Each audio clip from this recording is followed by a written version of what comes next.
अस्सलाम वालेकुम 10th class. आज का आपका बायोलॉजी का टॉपिक है, हम होम्योस्टेसिस इन प्लांट्स पढ़ रहे थे, जिसमें से हमने वाटर रिमूवल, कार्बन डाइऑक्साइड और ऑक्सीजन रिमूवल और मेटाबॉलिक वेस्ट, इन दोनों को हम देख लिया था। आज हम देखेंगे मेटाबॉलिक वेस्ट कैसे रिमूव किया जाता है प्लांट बॉडी से। तो मेटाबॉलिक वेस्ट का मतलब है द वेस्ट मटीरियल और extra material, extra chemicals that are produced as a result of metabolism. ठीक है, मेटाबॉलिक वेस्ट का क्या मतलब है कि प्लांट की बॉडी के अंदर जितने भी केमिकल रिएक्शंस हो रहे हैं उसमें जो बाय प्रोडक्ट्स बनते हैं, जो कि वेस्ट होते हैं, जो कि यूजलेस होते हैं प्लांट बॉडी के लिए या एक्सेस अमाउंट में होते हैं, उनको हम कहते हैं मेटाबॉलिक वेस्ट। तो how plant manages its metabolic waste, दो तरीके हो सकते हैं। If that waste is not harmful और टॉक्सिक, अगर वो टॉक्सिक नहीं है, जस्ट एक्सेस अमाउंट में है, तो फिर क्या होगा कि प्लांट बॉडी उसको इनसॉल्युबल फॉर्म में, इनसॉल्युबल क्रिस्टल्स की फॉर्म में स्टोर कर लेगी। ठीक है, प्लांट बॉडी उसको अपने डिफरेंट पार्ट्स में, डिफरेंट सेल्स के अंदर, जैसे कि लीव्स के अंदर और फ्रूट के अंदर उसको स्टोर कर सकती है। ठीक है, और इनसॉल्युबल फॉर्म में उसका होना ज़रूरी है, क्योंकि अगर वो सॉल्युबल फॉर्म में रहेगा, फॉर एग्जांपल कैल्शियम ऑक्सीलेट की एग्जांपल दी है आपकी बुक में कि टोमेटो प्लांट के अंदर कैल्शियम ऑक्सीलेट इनसॉल्युबल क्रिस्टल्स की फॉर्म में स्टोर होता रहता है। ठीक है, जब वो एक्सेस अमाउंट में जनरेट होता रहता है। ठीक, तो इनसॉल्युबल फॉर्म में होना क्यों ज़रूरी है? क्योंकि अगर वो वाटर सॉल्युबल फॉर्म में होगा तो it will readily dissolve in water, और वाटर जब प्लांट बॉडी में सर्कुलेट करेगा तो excess of calcium, excess of other ions वो लेकर पूरी बॉडी को डिस्ट्रीब्यूट करता रहेगा, तो excess of everything is bad. ठीक है, तो water plant can manage their some less toxic or some metabolic waste into insoluble crystal form। ठीक है, और अगर तो बॉडी से रिमूव करना है तो इन the form of latex, gums, mucilage, इस तरह की सिक्रेशंस की फॉर्म में वो वेस्ट डिफरेंट स्ट्रक्चर से, जैसे कि स्टेम में से, जैसे कि स्पेशलाइज्ड जो स्ट्रक्चर्स होते हैं, जैसे जो प्रीडेटर्स होते हैं, जो प्लांट्स कार्निवरस नेचर के होते हैं, यानी वो किसी और एनिमल को अटैक करके, जैसे बीज को अटैक करके, इंसेक्ट्स को अटैक करके वो खा जाते हैं। ठीक है, तो ऐसे कार्निवरस नेचर के जो प्लांट्स होते हैं उनमें स्पेशलाइज्ड स्ट्रक्चर्स होते हैं, जिनमें से mucilage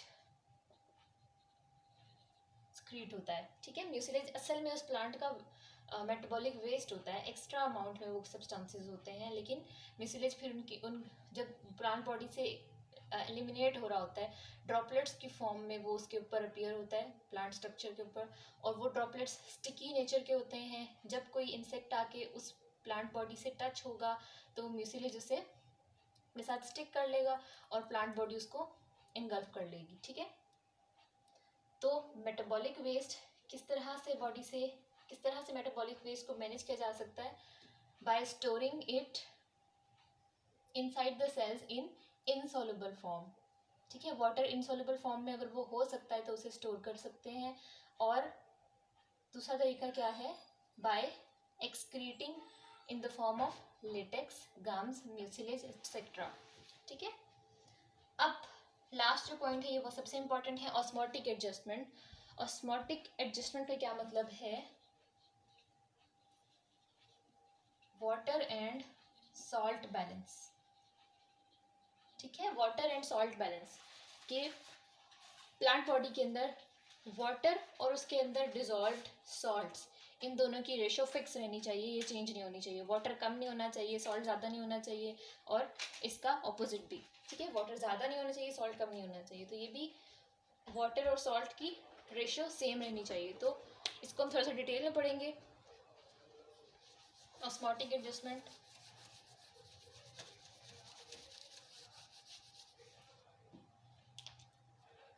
depending upon the environmental conditions, plants को हम 3 कैटेगरीज में डिवाइड कर सकते हैं। The plants which face or which live in fresh water, यानी which face the condition of plenty of water in their environment, उनको हम कहते हैं हाइड्रोफाइट्स. ठीक है, the plants which live in plenty of water, fresh water. ठीक है, fresh water plants are called hydrophytes. Second इनकी कैटेगरी है xerophytes. Xerophytes are the plants which face the dry conditions, यानी कि land plants, terrestrial plants, dry environment. ठीक है, third category है halophytes. Halophytes वो प्लांट्स होते हैं जो ओशंस में रहते हैं. ठीक है, ओशन की बेस में रहते हैं. वो कम्प्लीटली वाटर से कवर्ड होते हैं, बरीड होते हैं ओशन की बेस के अंदर. और ओशन और फ्रेश वाटर में डिफरेंस है. फ्रेश वाटर जो होता है उसके अंदर वाटर का पीएच वाटर के अंदर डिजॉल्व्ड आयंस बहुत कम होते हैं. ठीक है, वो हमारे लिए हम उस वाटर को ड्रिंक कर सकते हैं. आप उसे कह सकते हो मीठा पानी.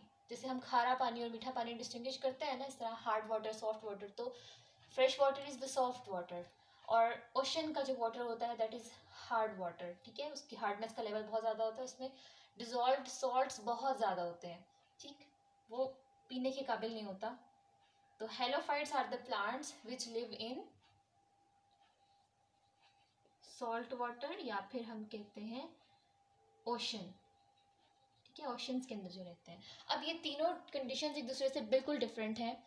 फ्रेश वाटर प्लांट्स को कैसा इन्वायरमेंट मिल रहा होगा. सपोज हम कंपेयर करते हैं कि ये प्लांट बॉडी है. ठीक है, और ये आउटसाइड द प्लांट बॉडी ये उसका एनवायरनमेंट है. ठीक है, तो फ्रेश वाटर एनवायरनमेंट का क्या मतलब है. There is plenty of water, हर तरफ एक्सेस ऑफ वाटर है. ठीक है, बहुत ज़्यादा वाटर है और उस वाटर में डिजॉल्व सॉल्ट्स बहुत कम है. ठीक है, तो ऐसी कंडीशन को क्या कहते हैं, ऐसे सॉल्यूशन को क्या कहते हैं हम, कौन सा वाला, हाइपोटोनिक या hypotonic. Hypotonic solution, hypotonic condition है इनके पास. आपने इस टॉपिक में मेंशन करना है फ्रेश वाटर प्लांट्स फेस अ हाइपोटोनिक एनवायरनमेंट. तो हाइपोटोनिक एनवायरनमेंट का क्या मतलब है, that the salt concentration in the environment is less than the plant body. Plant body में क्या है, इसके कंपैरिजन में, इस एनवायरनमेंट फ्रेश वाटर के कंपैरिजन में प्लांट बॉडी के अंदर वाटर एक्सेस में है. ठीक है, मैं इसको ऐसे इंडिकेट करती हूँ, वाटर लेस है as compare to this environment. ठीक है, दिस फ्रेश वाटर. और क्या है, सॉल्ट कैसा है, dissolved salts as compare to this hypotonic condition. Dissolve salts plant body के अंदर हाई अमाउंट में होंगे, हायर देन दिस एनवायरनमेंट. ठीक है, तो इस टाइम पे क्या हो सकता है, प्लांट बॉडी एक ओपन सिस्टम के तौर पे एक्ट करती है. ओपन सिस्टम का मतलब है ऐसा सिस्टम जिसमें मटेरियल एक्सचेंज हो सकता है. ठीक है, तो प्लांट बॉडी से material, small molecules like water, salts और इस तरह के मॉलिक्यूल्स हर वक्त प्लांट बॉडी से आउटसाइड और इनसाइड मूव करते रहते हैं. ठीक है, depending upon the environmental condition. तो जब प्लांट बॉडी ऐसे एनवायरनमेंट में रह रही होगी that is hypotonic as compare to that plant body, तो क्या होगा, बाहर वाटर की अमाउंट बहुत ज़्यादा है और inside the plant body water की अमाउंट लेसर है as compare to that outside environment. तो क्या होगा, वाटर की डिफ्यूजन स्टार्ट हो जाएगी. ठीक है, from environment to that plant body. Plant body के अंदर पैसिवली, खुद ब खुद ये वाटर एनवायरनमेंट से डिफ्यूज़ करना शुरू हो जाएगा प्लांट बॉडी के अंदर. तो अब तो plant body is permeable for that water.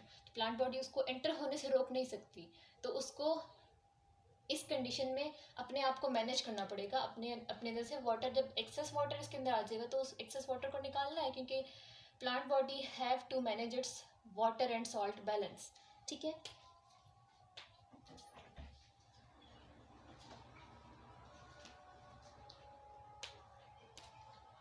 तो फ्रेश वाटर प्लांट्स में क्या एडेप्टेशन है, इस कंडीशन में सरवाइव करने के लिए fresh water plants have high number of stomata even at the upper surface of leave. ठीक है, अपर सरफेस ऑफ लीव पर भी very high number of stomata होता है इनके। ठीक, और स्टोमेटा से क्या होता है, ट्रांसपिरेशन होती है, ट्रांसपिरेशन रेट बहुत फास्ट होता है इनका। ठीक है,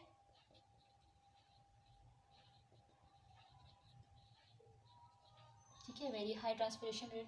तो इससे क्या होगा, प्लांट बॉडी में वाटर मूव तो कर रहा है, लेकिन at the other hand plant body उसको, उस वाटर को थ्रू ट्रांसपिरेशन रिलीज भी कर रही है, अपनी बॉडी से एग्जिट भी कर रही है। ठीक है, तो इसी तरह एक स्टेडी कंडीशन, एक constant condition of salt and water plant के अंदर रहेगी।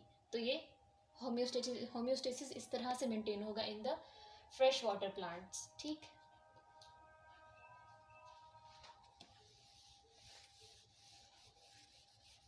आगे हम देखते हैं जीरोफाइट्स।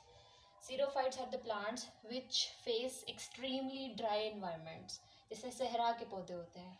ठीक है,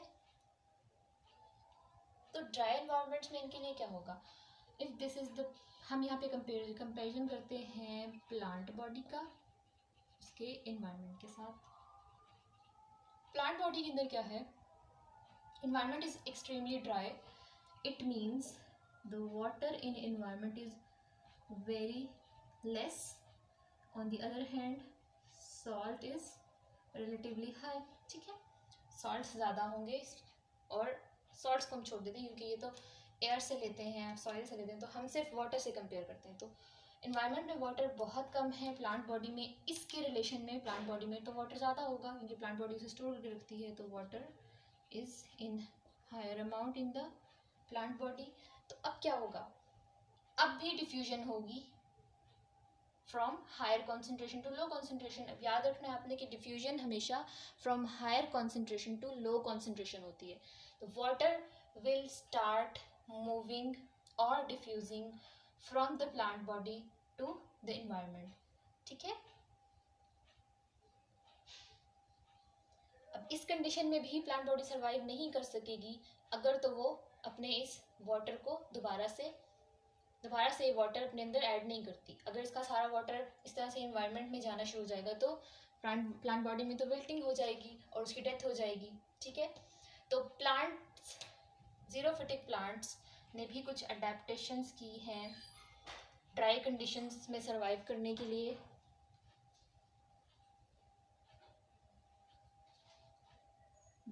they have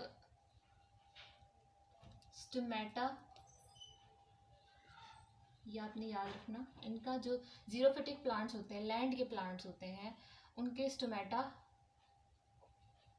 under side of leaf होते हैं। लीफ की जो सरफेस सन को फेस कर रही है उस सरफेस पे स्टोमेटा बहुत लेस नंबर में होंगे, और ज़्यादातर स्टोमेटा कहाँ होंगे, लीफ की लोअर सरफेस पे होंगे, ताकि ट्रांसपिरेशन रेट कंट्रोल किया जा सके। ठीक है, ट्रांसपिरेशन इतनी ज़्यादा ना हो। ठीक, और सेकेंडली क्या होगा, स्टोमेटा के अलावा आपने पढ़ा था कि स्टोमेटा के अलावा जो वाटर लॉस होता है वो प्लांट की पूरी बॉडी से हो सकता है, प्लांट की पूरी सरफेसेस, बॉडी सरफेसेस से हो सकता है, प्लांट की स्किन से यू कैन से हो सकता है। तो xerophytic plants develop thick cuticle. अब क्यूटिकल क्या है, क्यूटिकल यहाँ पे इनकी आउटर मोस्ट कवरिंग है। जैसे अगर मैं यहाँ पे ड्रॉ करूँ कि ये एपिडर्मिस है, ये स्किन है प्लांट की, तो यहाँ पे इसकी आउटसाइड एक वाटरप्रूफ थिन सी लेयर होती है, वाटरप्रूफ लेयर होती है थिन सी, उसको हम क्यूटिकल कहते हैं। और जीरोफिटिक प्लांट्स जो होते हैं वो, उनकी क्यूटिकल बहुत थिक होती है। ठीक है, उसकी विड्थ बहुत ज़्यादा होती है ताकि यहाँ से वाटर का लॉस ना हो सके, क्योंकि क्यूटिकल वाटर प्रूफ होती है, तो इसलिए a thick cuticle would not allow water molecule to pass through it. ठीक, तो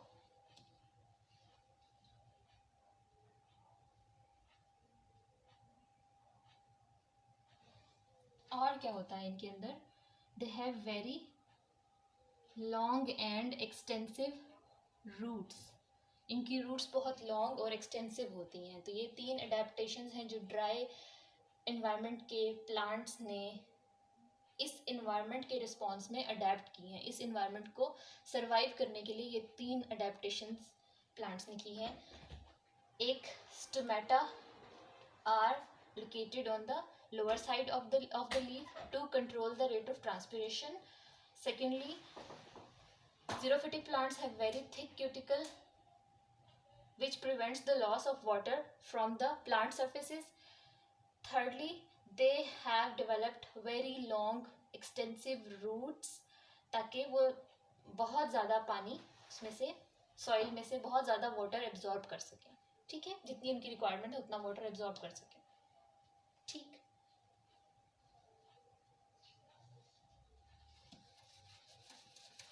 अब लास्ट है हेलोफिटिक प्लांट्स या हेलोफाइट्स। हेलोफाइट्स दे फेस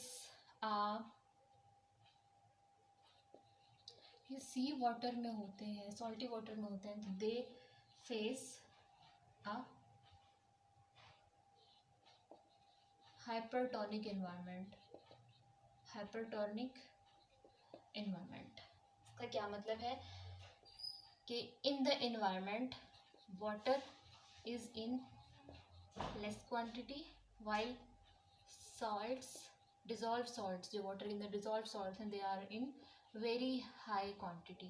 ठीक है, तो अब क्या होगा, inside the plant body water ज़्यादा हो गया environment से, क्योंकि environment में बहुत कम पानी है, salt बहुत ज़्यादा है। ठीक है, salty water है, salt बहुत ज़्यादा है, water बहुत कम है, तो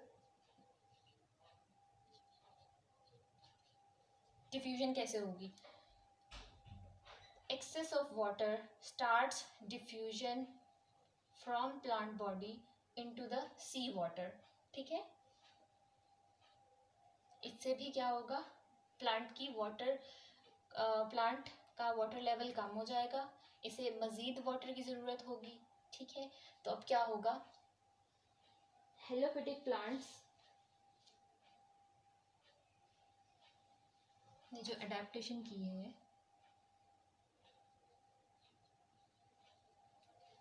एक प्लांट सेल का स्ट्रक्चर आपको पता होगा, आपने 9th क्लास में पढ़ा होगा कि एक प्लांट सेल का जो मेजर पोर्शन है, it is covered with vacuoles. ठीक है, वैक्यूल्स वो पैकेट्स होते हैं जो एक प्लांट सेल के सेंटर में होते हैं, उनके अंदर लार्ज अमाउंट में वाटर और डिजॉल्व्ड सब्सटेंसेस स्टोर्ड होते हैं। ठीक है, तो these halophytic plants to compensate this hypertonic environment, they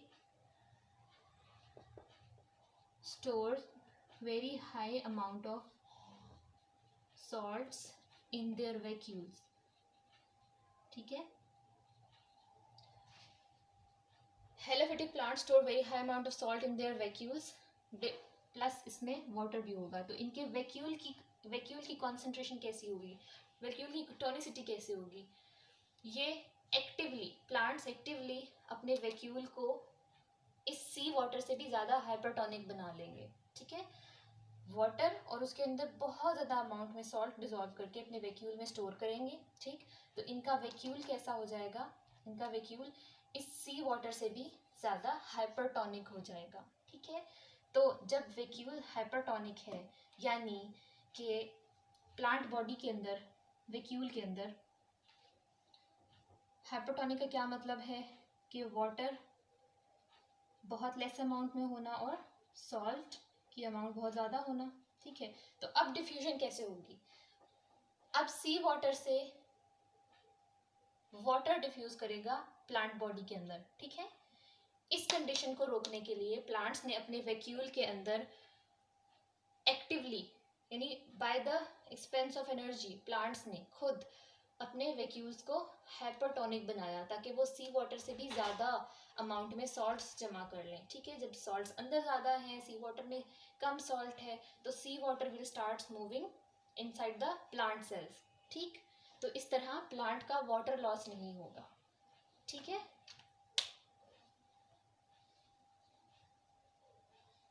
अब हम देखते हैं होम्योस्टेसिस के कुछ मैकेनिज्म्स ह्यूमन बॉडी में।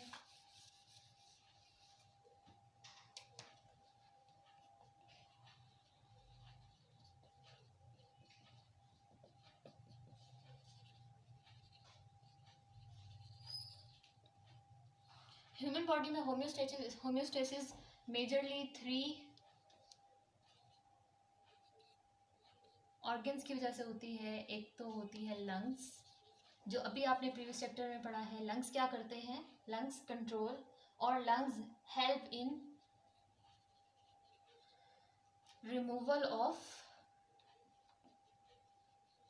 Access of carbon dioxide gas. ठीक है, through breathing lungs remove excess of carbon dioxide gas from the body. ठीक, तो कार्बन डाइऑक्साइड एक हार्मफुल गैस है जो कि एक्सेस अमाउंट में हमारे सेल्स से प्रोड्यूस होती है। उन सारे सेल्स से ब्लड इस गैस को कलेक्ट करता है, लंग्स में पहुंचाता है, और लंग्स थ्रू एक्सहेलेशन इस कार्बन डाइऑक्साइड को यानी इस वेस्ट प्रोडक्ट को एक्सहेल करवा देता है। ठीक है, सेकेंडली स्किन, थर्डली किडनीज। ठीक है, अब हम देखते हैं स्किन का क्या काम होता है होम्योस्टेसिस में।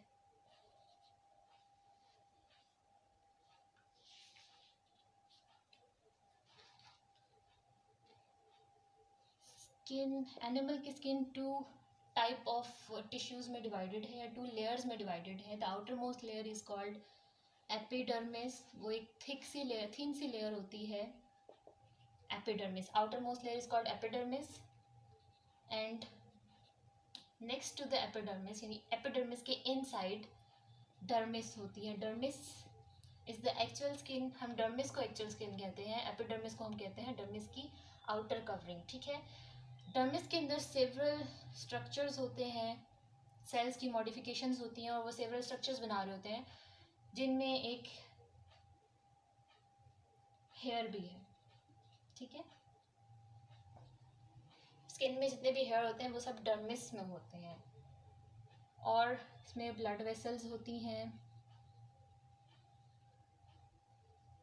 ग्लैंड्स होते हैं 2 टाइप के, जो कि स्वेट प्रोड्यूस करते हैं और सीबम प्रोड्यूस करते हैं। ठीक है, सीबम इज द ऑयल, जो हमारी स्किन में ऑयल जनरेट होता है वो सीबम ग्लैंड्स प्रोड्यूस करते हैं, और हमारी स्किन में जो स्वेटिंग होती है, पसीना जिसको हम कहते हैं, वो भी डर्मिस के ग्लैंड्स प्रोड्यूस करते हैं। ठीक है, तो हमारी स्किन होम्योस्टेसिस में किस चीज़ को मेंटेन कर रही होती है? स्किन के जो हेयर हैं, हेयर की 2 पोजीशंस हो सकती हैं। एक तो वो हमारी स्किन, एक तो वो ऐसे स्किन के ऊपर लाई किए हुए हों, ठीक है, इस तरह से, ठीक है, ऐसी पैरेलल टू स्किन हो। ठीक, और एक और कंडीशन होती है कि वो कुछ कंडीशन में जब हमें सर्दी लगती है या फिर हमें खौफ आता है किसी चीज़ से, फाइट और फ्लाइट की कंडीशन होती है, तो उस वक्त हमारे हेयर कैसी फॉर्म में आ जाते हैं? इरेक्ट फॉर्म में आ जाते हैं। ठीक है, परपेंडिकुलर टू स्किन आ जाते हैं। तो स्किन के अंदर कुछ मसल्स होते हैं, स्मॉल मसल्स होते हैं which are associated with these hair. ठीक, जब हमारा environment is colder than our inner body temperature, जब हमें सर्दी लगेगी, जब हमारे इन्वायरमेंट में ठंडी हवा होगी, तो तब हमारी स्किन के जो मसल्स हैं वो इन हेयर को from this parallel position to this perpendicular position ले आएंगे, यानी हेयर इरेक्ट हो जाएगा। और जब हेयर इरेक्ट होंगे तो यहाँ पे इन हेयर्स के दरमियान जो भी एयर ट्रैप होगी, ठीक है, वो स्किन की वजह से वार्म हो जाएगी। ये एयर, इन हेयर्स के दरमियान जो एयर ट्रैप होगी इन्वायरमेंट से, वो एयर इस स्किन की वजह से वार्म हो जाएगी, और वार्म एयर जो होती है वो एज इंसुलेटर वर्क करती है, ठीक है। This layer of warm hair trapped in the hairs will act as a blanket, ठीक है। ये एक ब्लैंकेट के तौर पे हमारी स्किन को कवर कर रही होगी, जिसकी वजह से जो आउटर इन्वायरमेंट में कोल्ड एयर है वो हमारी स्किन को टच नहीं कर सकती, या हमारी स्किन से टेम्परेचर नहीं एक्सचेंज कर सकती, ठीक है। हमारी स्किन को किस चीज़ ने कवर कर लिया है? इस वार्मर एयर ने, जो हमारी हेयर्स के दरमियान ट्रैप हुई है, ठीक है। तो स्किन किस चीज़ में हेल्प करती है? थर्मो रेगुलेशन में, बाय मूवमेंट ऑफ हेयर, ठीक है। तो ये जो हेयर की मूवमेंट हुई है, हेयर इरेक्ट हो गए हैं, this erectness of skin hair is called goosebumps, जिसको हम कहते हैं रोंगटे खड़े होना, ठीक।